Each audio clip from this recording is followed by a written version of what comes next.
Bon, écoutez,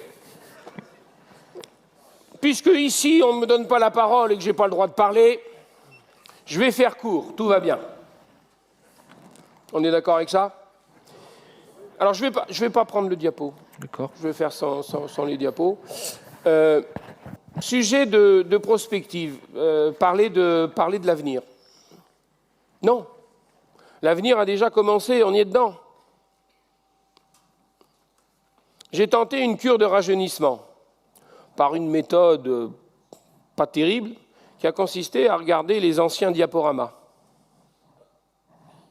des assemblées générales. On a commencé à parler de l'avion électrique à une époque où l'avion électrique n'existait pas. Bon, c'était l'avion électrique parce que c'était le seul truc, le seul small, le seul outil qui apparaissait comme étant un autre mode de motorisation. Ben, on y est. On y est. Et on y est à un point où, je le répète, la France est le pays où il y a le plus d'avions électriques, même s'il n'y en a pas encore beaucoup. Et je le dis très nettement, cet avion électrique est une demi-merde. Son autonomie est limitée, c'est pas très confortable. Vous voulez que j'en rajoute? Je vais être brutal, je vais vous faire l'instructeur moyen qui ne veut pas faire de vol sur avion électrique. Mais qu'on nous propose une autre solution, avec un industriel capable de produire en série. Parce que des gens qui ont des propositions, j'en reçois de temps en temps, éventuellement en visio, parce qu'ils ne peuvent pas se déplacer, etc. Il y a des bonnes idées, mais ils en sont à quelque chose qu'ils ont développé dans leur salon. Et il y a loin pour passer à ne serait-ce qu'un démonstrateur, puis un appareil de pré-série, puis obtenir le DOA, le POA, et avoir une usine. Quelqu'un comme Jean Botti, qui était chez Airbus, en est toujours depuis des années à nous montrer son démonstrateur qui est excellent, d'accord ? À Royan, c'est toujours le même, mais l'usine, elle n'est toujours pas là. Et puis, ce n'est pas le tout d'avoir une usine, il faut avoir les autorisations, il faut avoir le DOA, je pense, il l'a, il faut avoir le POA, et qui plus est, un truc de base, il faut aussi avoir les ouvriers. Et aujourd'hui, on a du mal à recruter. Bon. Donc, on est déjà dedans.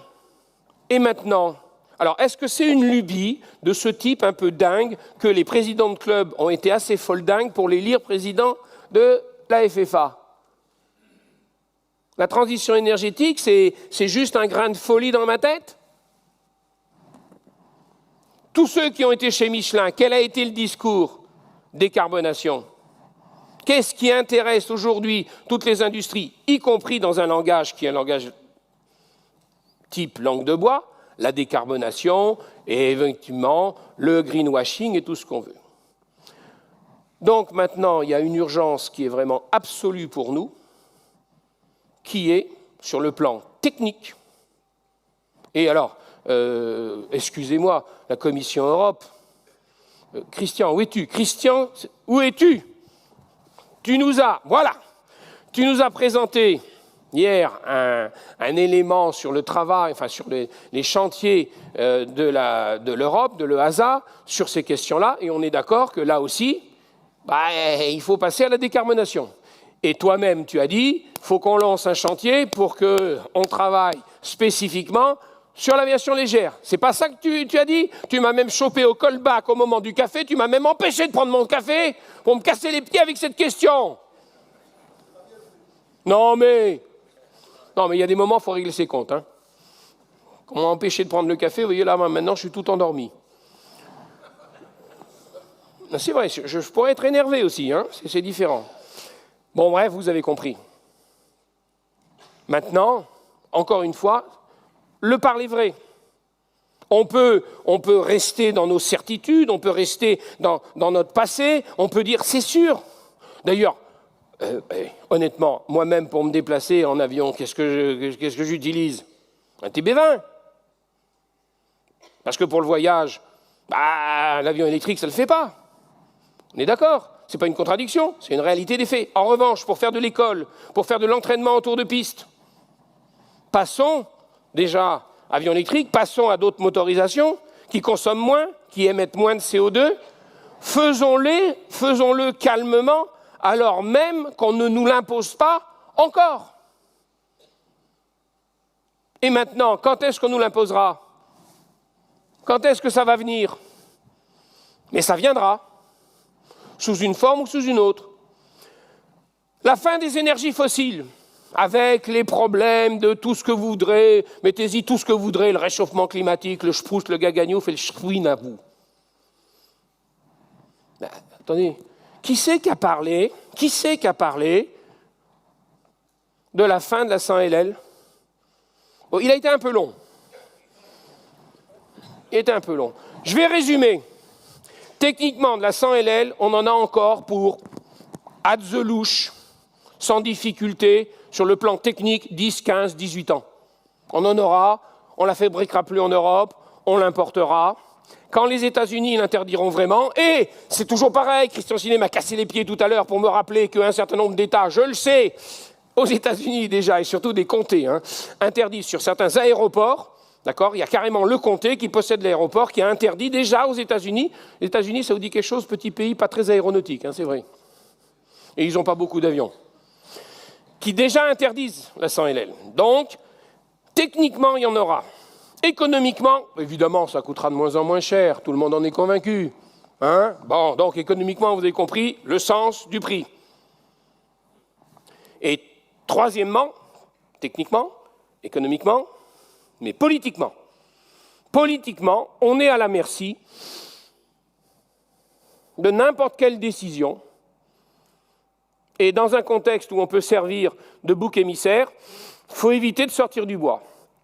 Et si on doit sortir du bois, c'est avec des solutions propres. On aime ou on n'aime pas. Donc après, on tombe sur un autre problème, qui est celui du problème des finances des clubs.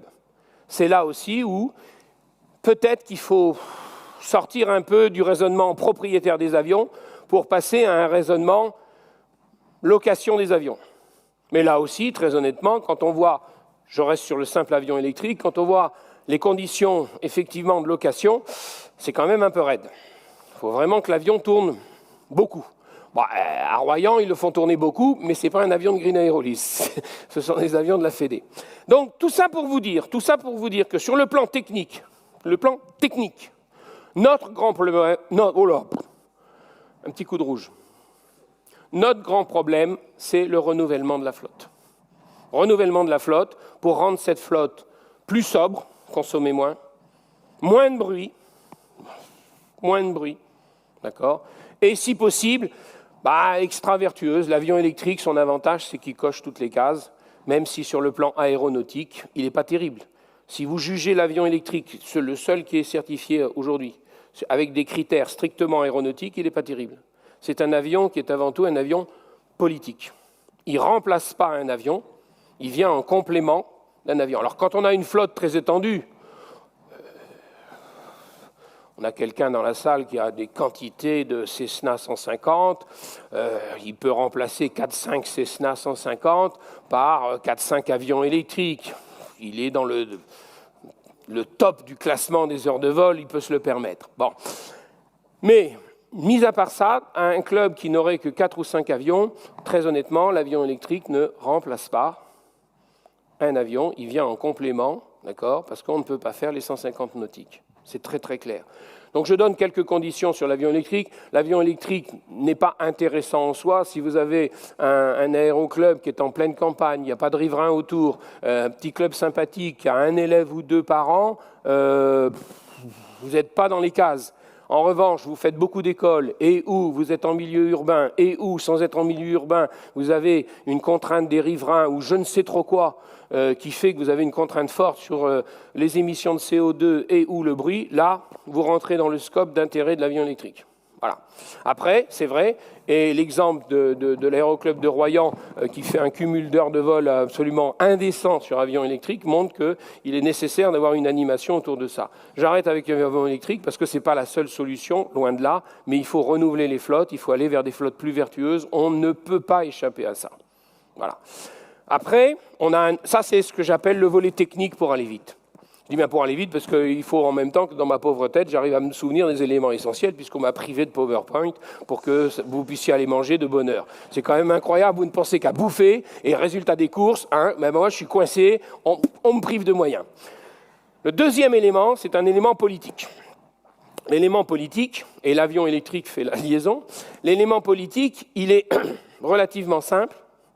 Nous étions les bien-aimés des autorités. L'aviation populaire avant-guerre, bon, la guerre, je passe parce que le régime de Vichy, ça a été un peu particulier, la manière d'utiliser les aéroclubs.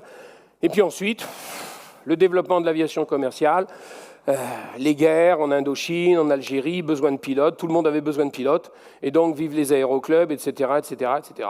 Bon, j'ai été moi-même à la fin de cette époque-là, je vous l'ai déjà dit, hein, je n'ai quasiment pas payé mon brevet de pilote. Bourse de l'armée de l'air, bourse de l'État, je l'ai passé 1969, 70, et mon TT date de janvier 71.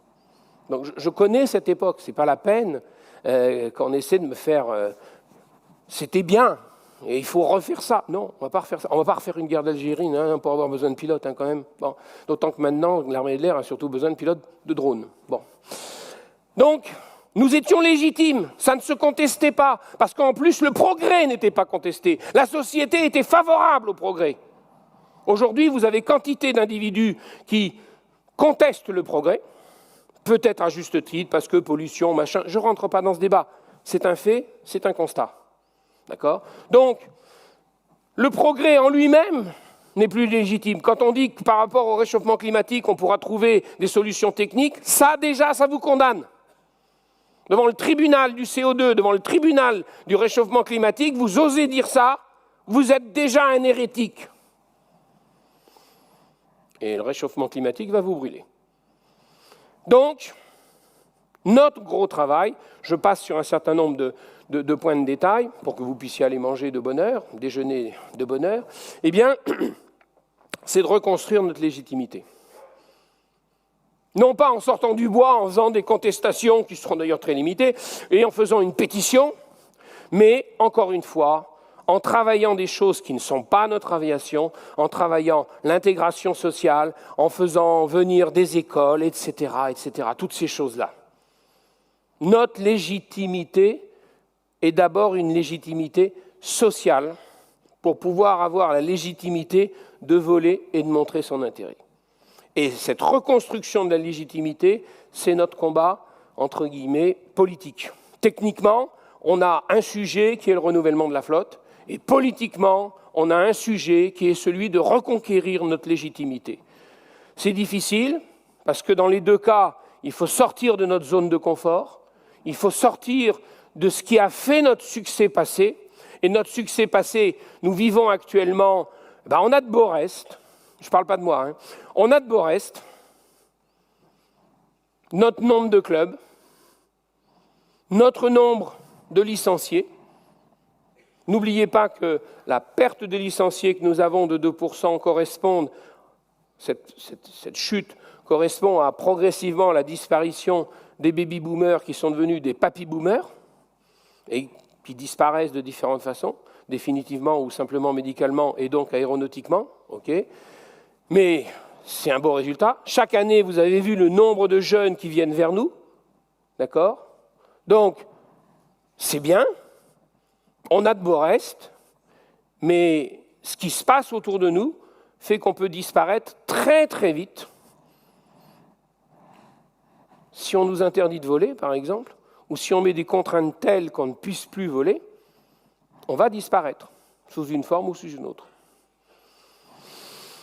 Donc voilà, on a deux enjeux qui sont déjà non plus pour l'avenir, mais dans le présent. Un enjeu technique, renouvellement de la flotte. Un enjeu politique, il faut rester sur le travail vraiment très très fort de légitimité de notre activité, en travaillant notre insertion dans le tissu local. Donc éviter les conflits, mais systématiquement rechercher le dialogue, y compris avec les gens qui se présentent nos ennemis.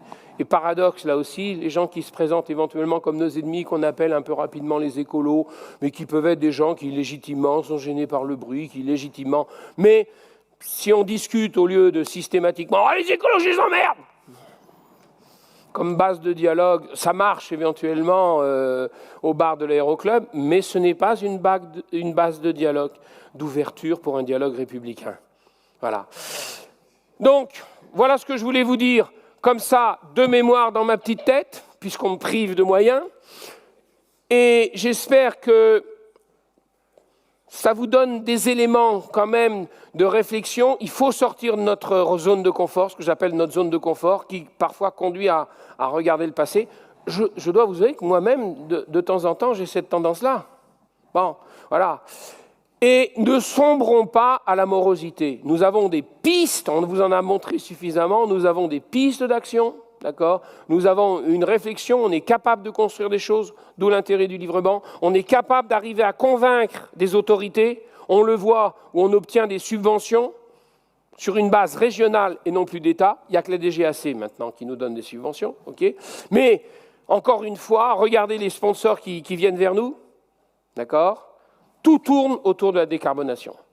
Donc voilà, pas de morosité, on a des pistes d'action, on a des moyens de travailler et on y va. L'avenir nous appartient toujours dès lors qu'on y croit. Je vous remercie de votre attention et je vous donne rendez-vous l'année prochaine.